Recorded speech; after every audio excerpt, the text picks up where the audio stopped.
नमस्ते छात्रों, particularly class 10 के छात्र। मैं आशा करता हूं कि सभी छात्र जिन्होंने क्लास 10 के बोर्ड के एग्जाम दिए हैं वो सभी पास होके क्लास 11 में आ जाएंगे और उनकी पढ़ाई का कोई नुकसान ना हो। पर्टिकुलरली उन स्टूडेंट्स का जिन्होंने क्लास 11 में आके कॉमर्स स्ट्रीम को चुना है। आपके लिए अमरनाथ विद्या आश्रम ने ऑनलाइन क्लासेस की सुविधा उपलब्ध कराई है और खास करके इसके लिए हमें धन्यवाद देना चाहिए अपने स्कूल के chairman sir Shri Aditya Kumar Vajpayee, principal sir Shri Arun Kumar Vajpayee एवं समस्त मैनेजिंग कमेटी को। तो आज उसी क्रम में मैं आपको पहले जो इकोनॉमिक्स का आपका पेपर है उसके सिलेबस के बारे में कुछ मुख्य बातें बताऊंगा। देखते हैं, क्लास 11 जो कॉमर्स का सिलेबस है, पर्टिकुलरली सब्जेक्ट इकोनॉमिक्स का, उसे 2 पार्ट में डिवाइड किया गया है। 3 पार्ट में डिवाइड किया गया है। Part A, part B and part C. Part A जो है इसका नाम है इंट्रोडक्टरी मैक्रो इकोनॉमिक्स और पार्ट बी जो है उसका नाम है स्टैटिस्टिक्स फॉर इकोनॉमिक्स और पार्ट सी जो है वो है प्रोजेक्ट वर्क। पार्ट ए आपका 40 नंबर का है, पार्ट बी आपका 40 नंबर का है और part see that is project work वो 20 नंबर का है। इस तरह से आपका पेपर बनता है 100 नंबर का। अब हम शुरुआत में बातें करेंगे पार्ट ए के बारे में। पार्ट ए के सिलेबस को that is introductory micro economics के सिलेबस को 4 यूनिट में डिवाइड किया गया है।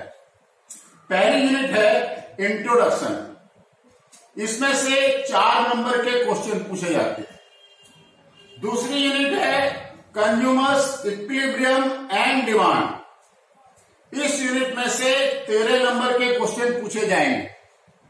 तीसरी यूनिट है प्रोड्यूसर बिहेवियर एंड सप्लाई, इसमें से भी 13 मार्क्स के क्वेश्चन आएंगे। और लास्ट यूनिट जो है पार्ट ए की दैट इज यूनिट 4, जिसका की नाम है forms of market and price determination, इसमें से 10 नंबर के क्वेश्चन पूछे जाएंगे। इस प्रकार यदि हम देखें तो part A that is introductory micro economics में से टोटल 40 नंबर के क्वेश्चन पूछे जाएंगे। अब आ जाते हैं बेटा पार्ट बी पे। Part B that is statistics for economics और इसे सिंपली स्टैटिस्टिक भी कहते हैं। इसके सिलेबस को 3 यूनिट में डिवाइड किया गया है। पहली यूनिट है इंट्रोडक्शन, दूसरी यूनिट है collection, organisation and presentation of data. इन 2 यूनिट को मिला के 13 मार्क्स के क्वेश्चन पूछे जाते हैं। और इस पार्ट की दैट इज पार्ट बी की जो लास्ट यूनिट है दैट इज यूनिट नंबर 3, उसका नाम है स्टैटिस्टिकल टूल्स एंड इंटरप्रिटेशन। इसमें से 27 नंबर के क्वेश्चंस पूछे जाते हैं। अर्थात पार्ट बी में 13 plus 27 13 plus 27 that is 40 marks के क्वेश्चन पूछे जाते हैं। अब आता है पार्ट सी। पार्ट सी में प्रोजेक्ट वर्क है जिसके बारे में आपको बाद में बताया जाएगा और ये क्वालिफाई करता है 20 मार्क्स के लिए। इस प्रकार से मैंने आपको सिलेबस इन शॉर्ट बताया है। अब मैं आपको सबसे पहले पार्ट ए का इन डिटेल सिलेबस बताऊंगा। मैंने अभी आपको आपके सिलेबस के बारे में बताया था, इकोनॉमिक्स के सिलेबस के बारे में, जो कि 3 पार्ट में डिवाइडेड था।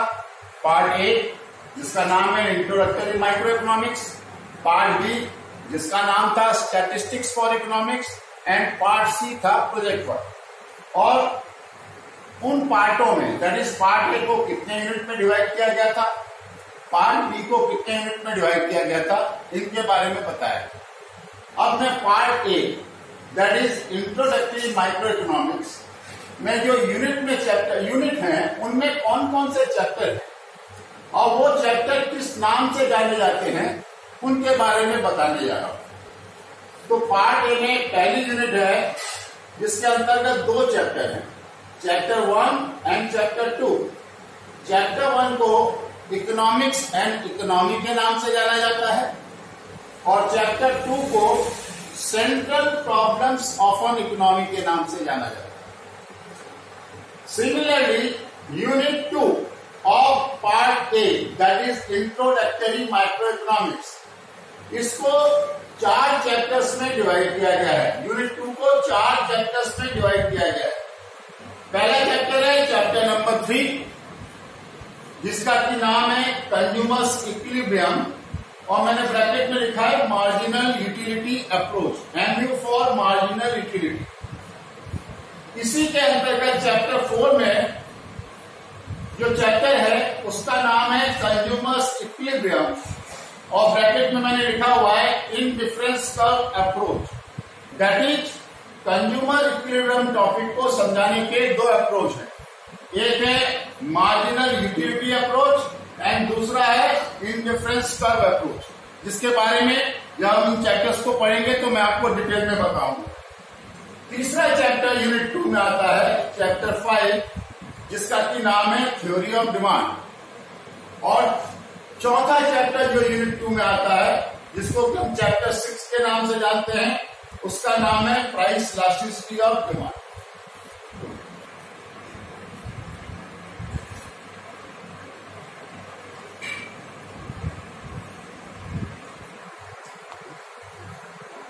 और आपके यूनिट 3 पार्ट ए के, that is introductory micro economics के यूनिट 3 में 5 चैप्टर्स आते हैं। पहला है चैप्टर 7, जिसका नाम है production function and return to a factor. Chapter 8, जिसका नाम है कंसेप्ट ऑफ कॉस्ट। चैप्टर 9, जिसका नाम है कंसेप्ट ऑफ रेवेन्यू। चैप्टर 10, जिसका नाम है producers equilibrium, and chapter 11 theory of supply. तो यूनिट 3 में 5 चैप्टर्स आते हैं। सिमिलरली जो आपकी लास्ट यूनिट है, दैट इज यूनिट 4, इसमें 2 चैप्टर आते हैं, chapter number 12 that is forms of market, and chapter number 13, जिसका की नाम है market equilibrium under perfect competition. तो इस प्रकार से पार्ट ए का, that is introductory micro economics को 4 यूनिट में डिवाइड किया गया है, और हर यूनिट में कौन कौन से चैप्टर्स हैं, इसके बारे में मैंने आपको आज जानकारी दी है। टोटल मिला के पार्ट ए में 4 यूनिट्स हैं, और उन यूनिट्स में टोटल चैप्टर्स जो हैं 13 हैं, 1 to 13। स्टॉप। तो part A, that is introductory micro economics का मैंने आपको यूनिट वाइज एवं चैप्टर वाइज सिलेबस बता दी, लेकिन मैं इतना उतावला था आपको सिलेबस के बारे में बताने के लिए कि मैं आपको अपना इंट्रोडक्शन ही नहीं दे सका। मैं हूं आपका इकोनॉमिक्स का टीचर R.K. शर्मा। आशा करता हूं आपको मेरा नाम याद आ गया होगा। R.K. Sharma, your economics teacher. अब मैं आपको बताने जा रहा हूं पार्ट बी का, that is statistics for economics का यूनिट वाइज एवं चैप्टर वाइज सिलेबस। तो पार्ट बी को बेटा 3 यूनिट में बांटा गया है, unit 1, unit 2 and unit 3।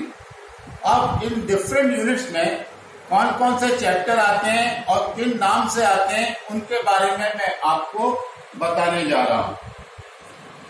Part B statistics for economics. Unit 1 में एक ही चैप्टर आता है और वो है concept of economics and significance of statistics in economics. Unit 2 में बेटा काफी चैप्टर्स आते हैं, for example chapter 2, chapter 3, chapter 4, chapter 5 और चैप्टर 6, 7, 8 को मैंने कंबाइंड रूप में लिख दिया।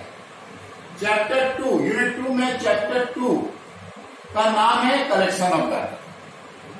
चैप्टर 3 का नाम है बेटा census and sample method of collection of data.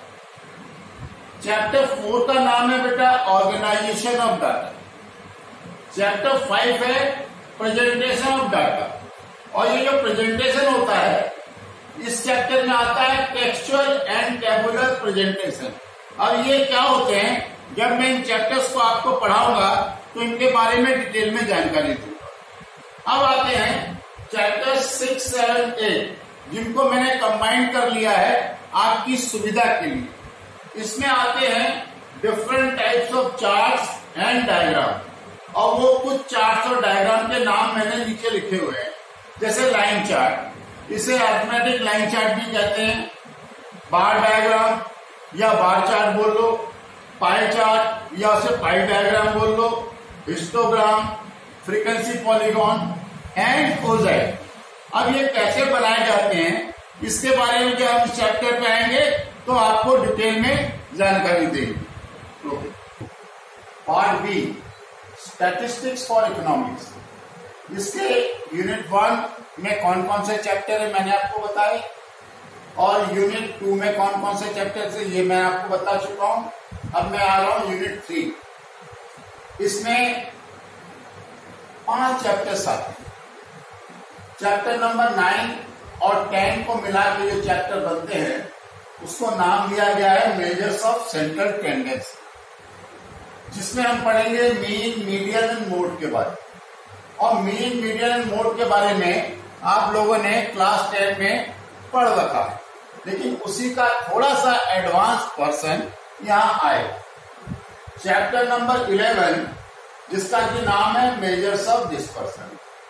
उसके बाद आता है चैप्टर नंबर 12 जिसका कि नाम है कोरिलेशन। और उसके बाद अंत में आता है chapter number 13 that is index number. तो इस प्रकार से part B that is statistics for economics का सिलेबस मैंने आपको यूनिट वाइज और चैप्टर वाइज हर यूनिट में कौन कौन से चैप्टर है उनके बारे में डिटेल में जानकारी दे दी। अब सभी चैप्टर्स के बारे में हम जानेंगे जब हम चैप्टर्स की शुरुआत करेंगे। और जो पार्ट सी था जिसको कि जाना जाता है प्रोजेक्ट वर्क के नाम से, प्रोजेक्ट वर्क में आपको एक किसी भी टॉपिक के ऊपर एक प्रोजेक्ट दिया जाएगा जिसको कि आपको खुद को बनाना है। उसमें मैं आपकी हेल्प भी करूंगा कि लेकिन कैसे बनाना है, क्या करना होता है। इसके लिए जब मैं प्रोजेक्ट के बारे में बताऊंगा तो मैं आपको डिटेल में जानकारी दूंगा। धन्यवाद।